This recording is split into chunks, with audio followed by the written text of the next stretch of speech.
Good morning. I'm Pastor Steve of the Word Christian Fellowship. It's Wednesday morning, February 22nd. Now, I just realized February 22nd, a year ago today, I had my shoulder surgery.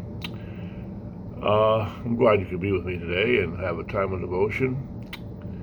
In Matthew 17, Jesus kind of reprimands his disciples pretty strongly in verses 16 and 17. It says, "So I brought him to your disciples, but they could not cure him.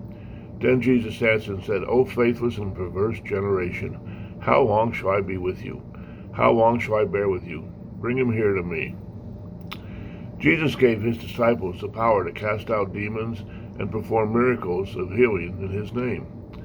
He gave them authority to minister to people, yet they became so self-centered they lost the power to do the work of God. And then when God sent a father with his epileptic son to them for healing, they failed miserably.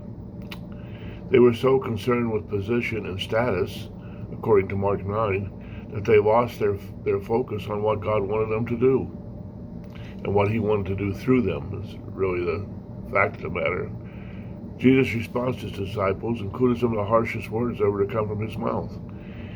He called his own disciples unbelieving and perverse, and questioned how much longer he had to endure them. Why? Because they were supposed to be on a mission with him to bring salvation to others, but they had become so disorientated to him that they were spiritually powerless, lacking the faith to bring physical and spiritual comfort to those that God had sent to him. You know, God ought to be able to send a hurting person to any child of God and expect they can be helped. Like the disciples, though, we can become so preoccupied with our own lives, our own ambitions, and distracted by the busyness of our lives that we become ineffective to ministering to those whom God sends us. It's even possible to become so involved in religious activity that we are no help to anyone. Take inventory of your life often and see if you're being a faithful steward of everything that God sends to you. Remember, our mission is to love God and to love others, to be there for others. I hope this helps you. I hope it causes you to reflect a little bit. It has me. And may God bless you and have a good day. And I'll see you tomorrow. Be well, friends.